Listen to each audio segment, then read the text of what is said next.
Now, that's certainly not the first time that somebody has taken a shot before a TED speech, okay, to calm the nerves. But I like to be particularly transparent in my drinking. And hopefully, through this and my speech, I can teach you all a little bit about the special relationship that alcohol has to humanity. But I'll start with my own first experience of getting drunk, okay? It wasn't too far, but what basically happened is this. My brother is not a particularly good student. He's a very bright person, my older brother. But it turns out that he was an excellent chemist. So he took a gallon jug of apple cider. It was an unpasteurized apple cider. And he left it out. So he kind of understood the process of fermentation. What happened was yeast, naturally occurring yeast, started to eat the sugars. And what came out was both CO2, or carbon dioxide, and ethanol. And so that you had this lightly fizzy, low alcohol beverage, a hard cider, if you will.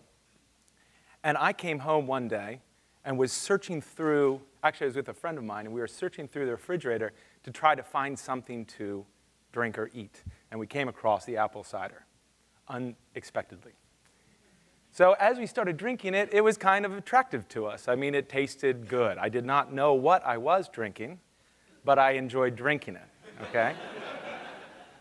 And I guess about halfway through the gallon jug, we were a little more excitable at that point. We were a little louder than we had been. And my parents completely, it was absolutely under their radar.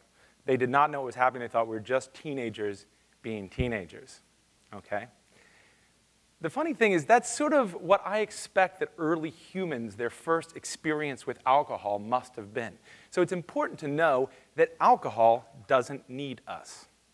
It may be humans' first biotechnology, but it existed long before humans. And so for alcohol to be created, essentially you have a ripe fruit that falls from a tree, hits the ground. There's naturally occurring yeast or Saccharomyces, just like the process in the cider, that start to eat the sugars and start to create this fizzy alcoholic fruit. It turns out that even animals are attracted to alcohol, and especially primates. So there's a very cool theory, it's probably the coolest name of any theory that exists, called the Drunken Monkey hypothesis, okay? And what it does is it posits the reason that we like alcohol is because those our early ancestors who were able to detect ripe fruit, and ethanol occurs in ripe fruit. And ethanol is a lighter molecule, so it's easily dispersed in the air.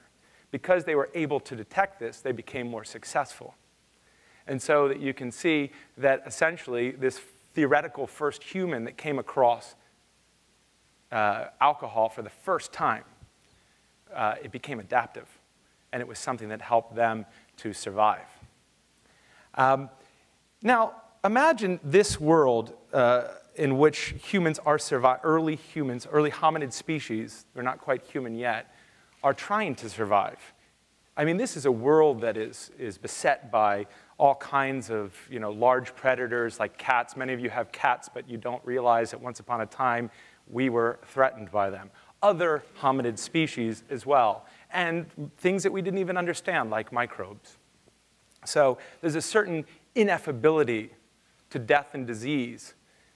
But at the time, I guess somewhere between 500,000 and 100,000 years ago, we developed symbolic thinking. Now, this is very important because alcohol becomes meaningful to us. And in this environment in which we are essentially threatened in many ways, alcohol becomes a reprieve, a way to be sort of apart from our challenged existence. And that's very important, I think, for early humans. Obviously, this is somewhat theoretical because we don't really know that this happened.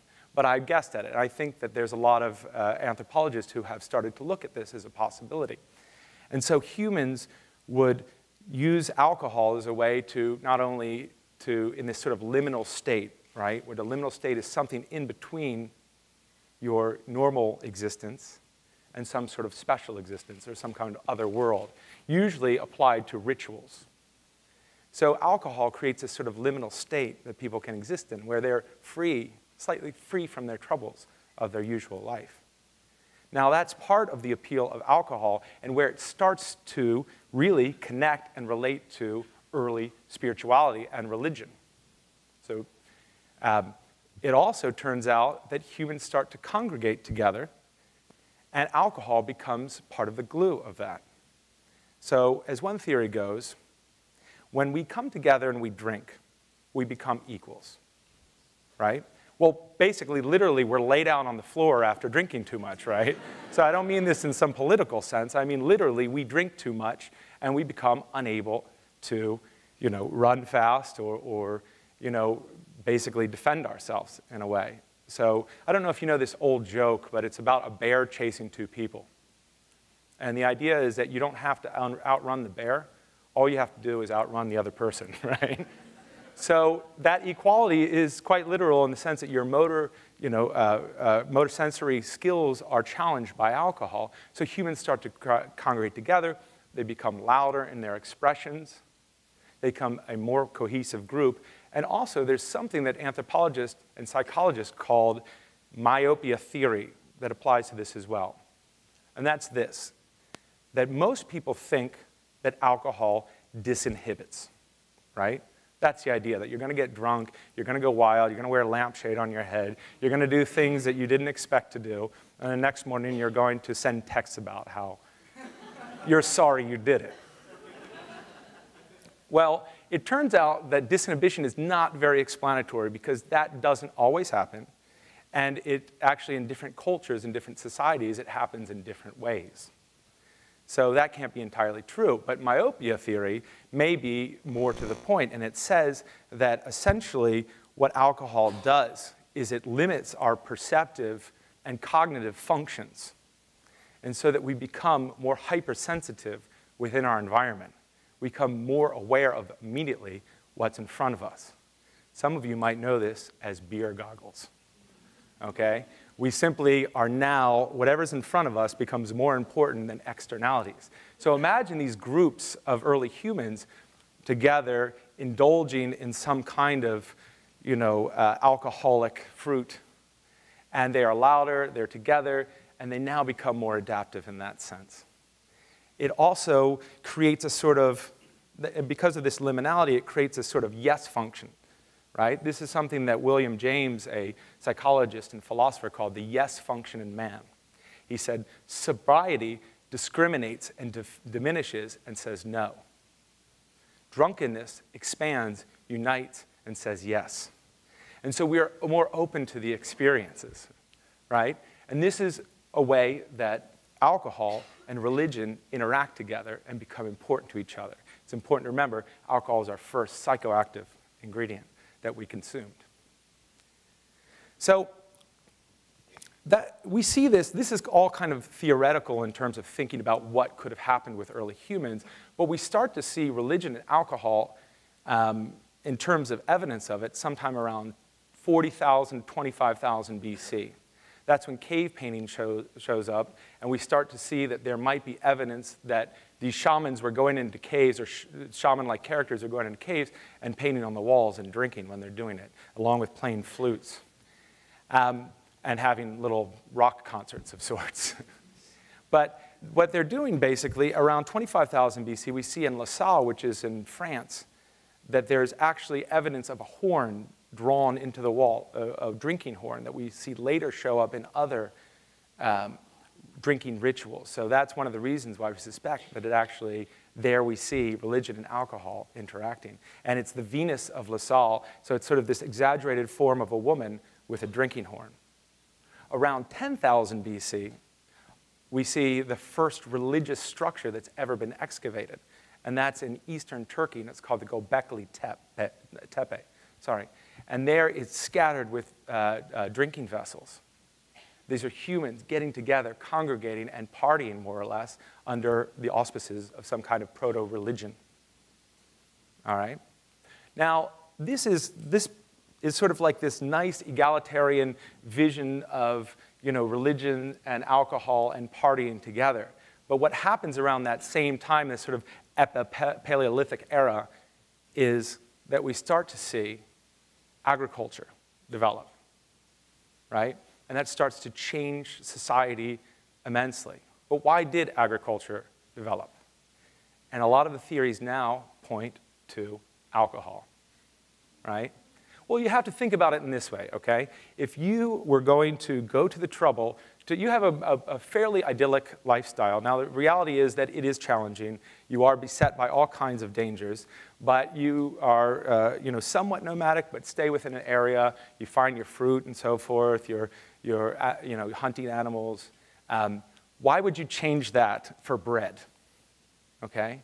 Like, why would you change that to go through the toil of agriculture when alcohol certainly provides a greater reward in the end? So that's at least part of the theory, and they're starting to have evidence to back that up, that beer precedes bread in terms of agriculture.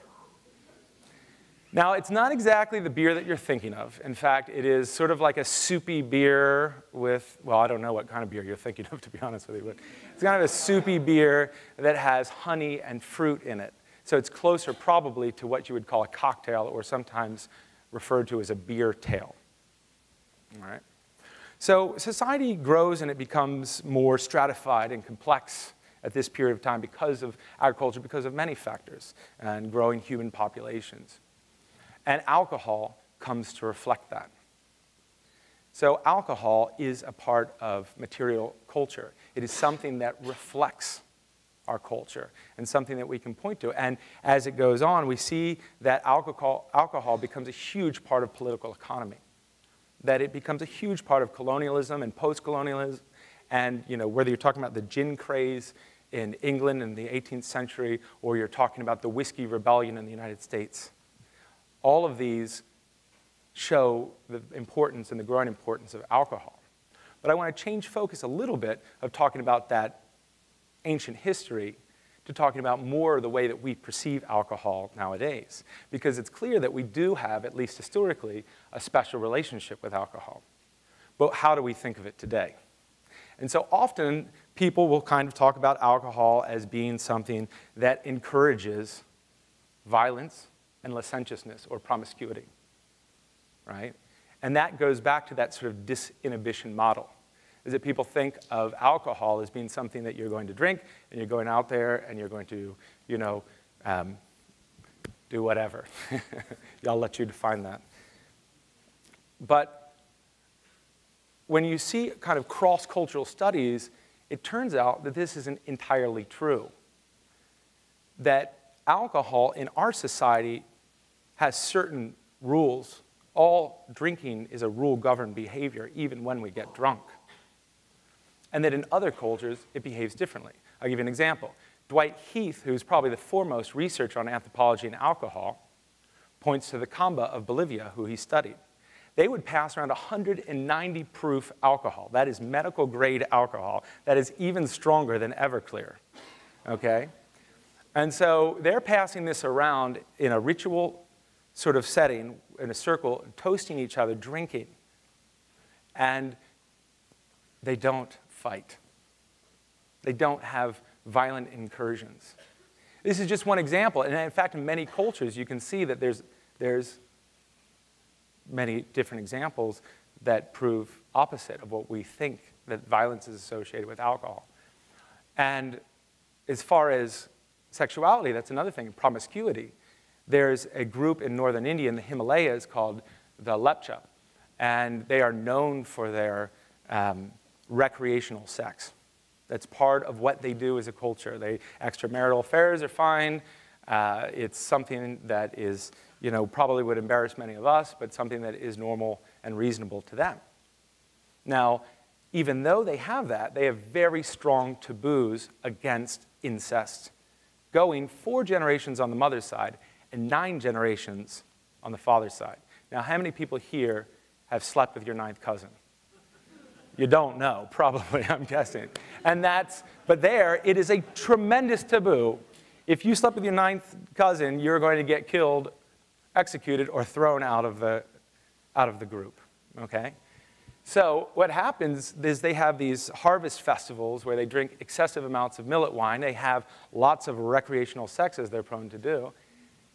And yet they never violate these taboos, or very seldomly do, with huge repercussions. So anthropologists call this the within limits clause. So in each case when we drink and we're in this liminal state, perhaps there is a cultural timeout. We're allowed to do things we're not usually allowed to do. But there's always a limit to it, right? And so that's one of the things that's important to get across about drinking, is that even though we think of it as something that is free and disinhibited, that is always rule-governed. And that means that we can impose values and meaning into our drinking. And I think that that's the point, is that we have an opportunity as a culture, as people who drink, to affect the meaning and values in drinking. So we're in a time where we have a lot of different varieties of alcohol and different ways of consuming it. We are also at a time where we see a lot of consolidation of beverages, and we see evisceration of traditional production of beverages, and we see, frankly, crass consumerism and what I might even call nihilism in drinking, with things like whipped cream vodka and Swedish fish vodka. You know, it's funny that Frank Zappa actually said that most people think that the world will end in fire and ice, but he said that there's perhaps two other options. One is paperwork and the other is nostalgia, right? So that maybe in a way that these beverages that are crassly commercial and certainly appeal to some sort of nostalgic element, but they're certainly just representations in the end. They're not real traditional beverages. They don't correspond to communities and culture. They don't help us, in that sense, improve and connect to one another. And that is what alcohol is all about, I think. That's what drinking is all about. It's what it's been historically from the very beginning. It's something that helps us to come together as people. And so I think of it, even though we're in a situation, well, initially as humans, we were in a situation where it was accidental that we discovered alcohol. And my own first encounter with alcohol was accidental. We're in a place now where it's something that we can purposely apply. And that's what I think alcohol can do, and that's our own power and choice in how we drink, what we drink, and how we apply it. Thank you very much.